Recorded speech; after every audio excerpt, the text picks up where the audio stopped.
And since I'm doing this for a gay paper, and again, there's not a lot of gay content in the book, obviously, but I wanted to get a couple of questions in, and not that I'm obsessed about that, but I believe I read some of the Google stuff, like there was a critical attack on you by some so-called Marine sergeant, but he mentioned that there was that you had said somewhere in the book, and I'm saying this because I didn't read it myself, that you liked hanging out with gay Marines, if there were any gay Marines, because they knew where the bars were. There was some comment like that. I probably got the comment off. So, if you no,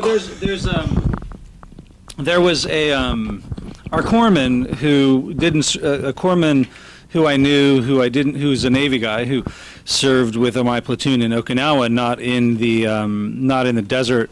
Was gay and was sort of closeted gay, but he was a friend of ours, and he had some friends who were gays, and yeah, I mean, they knew where the best bars were, and and also, often, I mean, they were deeply closeted, and would have girlfriends, and that was part of their ploy. So were no women in the Gulf War?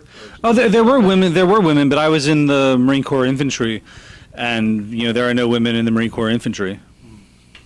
What is it like to serve around women? Do you have any experience of that at all? No, very little. Again, I was in the Marine Corps infantry, so I never had a superior who was a female Marine. Okay, why do you decide to go in? As I understand, your father didn't want you to, actually. What you imply in the book. Yeah, I mean, my father was opposed. My father had been in Vietnam, and he didn't want me to go off to war and get myself killed. But one reason that I joined the Marine Corps was because I was after this mystery, this essential mystery about my father, which was his service in Vietnam, and it was something that ended up coloring my childhood. I was conceived when my father was on leave from Vietnam in Honolulu. My mother flew from California to meet him there, and 9 months later I was the result.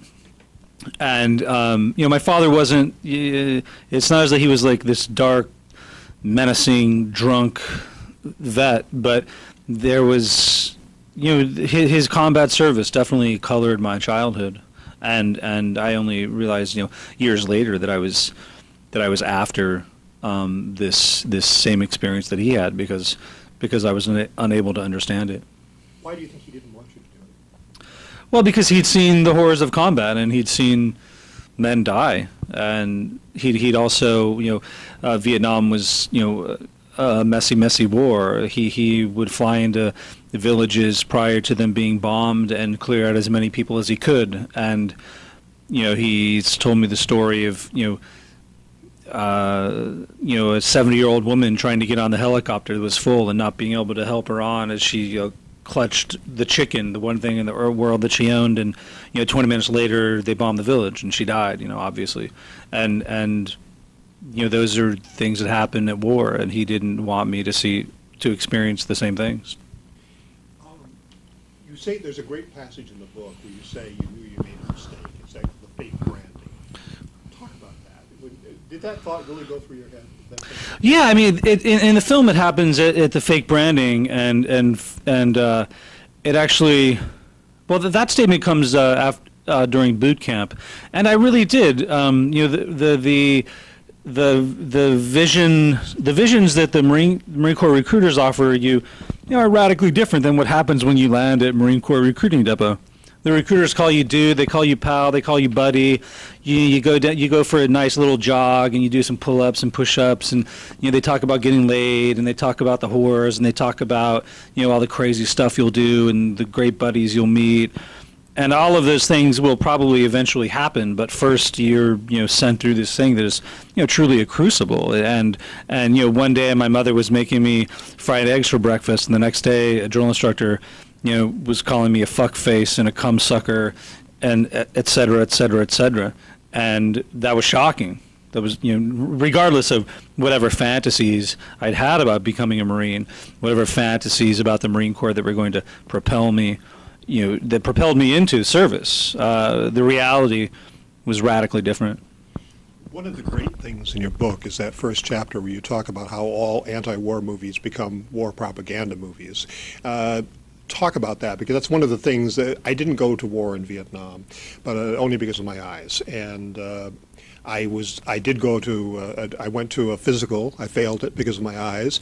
But I realized I was drawn along, despite all my knowledge of anti-war stuff, I was drawn right into the vacuum of that. I could have gone, had they accepted me. I probably would have wound up going. And what is that pull for guys against all lessons to the contrary that just takes them like cattle to the slaughtering plant? It's a male mechanism. This desire, I think, for violence, this test, this real trial, and whatever, again, like whatever the wisdom that you have or whatever someone might tell you, there's warfare and warring. The machinery of combat is extremely seductive. It's about power. It's kind of sexy. It's dark. And I think that seduction will never be erased. I sometimes think, because I'm a boxing fan too, and because I'm gay, I had an erotic moment watching a boxing match before I'd actually had sex with a man, and the two became conjoined for me to some extent. And I thought to myself, there's something about the ultimate macho warrior sport that has erotic and violence joined in some weird way that nobody can really explain, but they know it's there. And the Marine Corps seems to be somewhat like that in a funny sort of way. Well, sexuality. One reason is that the majority of the people in the Marine Corps are 18 to 24 years old, and they're highly sexualized, and it is. I mean, there's obviously there's a sex and death link, and there's power in sex, and when you're not killing, you should be out fucking. Fighting, the FMF stands for the Fleet Marine Force, and also it stands for fighting motherfuckers and fucking motherfuckers. And that's part of the lingo. And so you fight all day, or you train all day for war. You turn your weapon in at the armory at 5 p.m. and at 7:30, like, you're out in town chasing girls, slamming beers, maybe getting in fights, and violence just kind of permeates the lifestyle. And there's a sexual element to that. What would it be like if gays were open in the Marine Corps? If there were openly gay guys in the Marine Corps fighting along with all the other guys, what would that be like? Well, I think at first it would probably be problematic at the small unit level. Just like if suddenly tomorrow we said, you can come out, because they would be like, oh, wait a second, you're gay, and I've just been showering with you and then a guy who's homophobic might. I mean, it would probably be dangerous for the gay Marines at first, or gay soldiers, gay airmen, gay Navy people. But I think that eventually, one thing that happens is that they would also be Marines, and they would be trained, and I really think that at very shortly that sexuality would kind of erase as a factor.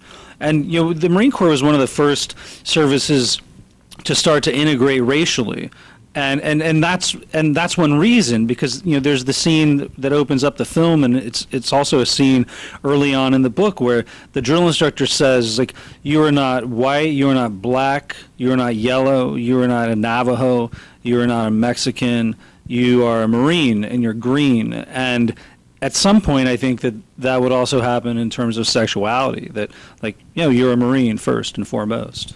What's different about the war they're fighting right now, do you think, that you've heard? Well, the war is, it's dragging on, and they're spending a lot of time at close quarters battle, and our war was first. There was a 6-week period where it was only fought from the air, and we were in the wide open desert. We didn't do a lot of city fighting, and that city urban terrain offers different kinds of danger. What's the most startling thing about seeing the story up on the screen? What surprises you most? What are you most pleased by? Well, I'm pleased with the entire film. I think it's a great film that, Sam really transfigured the emotional and psychological heart of my book onto screen, and that's through Jake's acting, through the acting of all the actors, through the making of this family on screen, and the real sort of the process of becoming a Marine, becoming a combatant, and also the looking forward to, what happens after that. What life does the person live in the future? How do you even remember so much? Because in the book you say you kept a scant diary. How does it all come back to you? Well, for me, it came. I spent many years suppressing those memories, not talking about having been a Marine. Some people who knew me really well had no idea that I'd been in the Marine Corps or that I'd gone to war. And so in a way, that all those memories were were storing up in me. But it was also just, I wrote the book in a really, really intense year, and my compositional act, the act of sitting down every day and writing, was also an act of retrieving these memories, plowing into these memory fields, into these places that I hadn't gone for many years, and so many of those memories were very rich. One of the darkest parts of it is the notion of the burned Iraqi soldiers and people getting souvenirs of various kinds. That's come up from other wars, but did that really shock you at the time, or what did you feel? It did shock me, but also, it was both unnatural and natural. It seemed wrong morally, but it seemed understandable in terms of the chaotic nature of warfare. And there's the scene where a fellow Marine of mine from my platoon is desecrating a corpse, and that's one thing that I couldn't handle. I mean, I had to interfere there. A guy grabbing a letter from home, or a bayonet, or a beret, or a small trinket was one thing, but the desecration of a corpse was something totally different, and that was. I go to lengths in the book to kind of understand what that Marine was doing. He was trying to give some kind of meaning to this thing that was, this kind of. He was trying to fill up this nothingness that was his life, and I think he was attempting. He probably knew at some level that at some point he'd be an older man trying to figure out, what it was all about. And finally, the hazing rituals in the Marine Corps, which are like an extreme version of college hazing rituals, what would that be like if there were openly gay Marines? Because you guys did everything seemingly, these physical bonding things we can understand. Some that are hard to understand. What would they be like if people knew that the people of all sexual orientations were in the space? I don't know. It would be hard for me to answer, because I'm not a gay man, so I don't know how that would. Does it change things like women serving in the infantry, or? I don't know. I don't think it would change things, because it would still be in the Marine Corps infantry. In a sniper platoon, let's say, like my platoon, it would still be a group of guys who were highly trained at killing and highly disciplined and highly effective, and there would still be the making of this family, and I don't think that rituals would change. And finally, one last question: is it in the film you don't get to kill the guy in that sniper situation? Did you ever get to kill anybody in the sniper thing? No, I didn't. I mean, that's the other thing that the film captures expertly, is the fact that that I wanted that kill. I wanted to kill somebody. That's why I was in the Marine Corps. That's why I was a combatant. I spent many years in sort of dark periods, even wanting to go back, feeling that I hadn't been a Marine because I hadn't killed, and missing that, and feeling that I'd failed at some level. And it really wasn't until I wrote Jarhead, I was in the middle of writing the book, when I realized that actually I would have been greatly altered if I had killed. I probably wouldn't have been sitting there writing that book if I'd pulled the trigger that day. And finally, what would you tell kids now who are considering this as an option? I would just ask that they make a really informed decision, and that they go to various sources before deciding to join. Thanks a lot. I appreciate it. Thank you.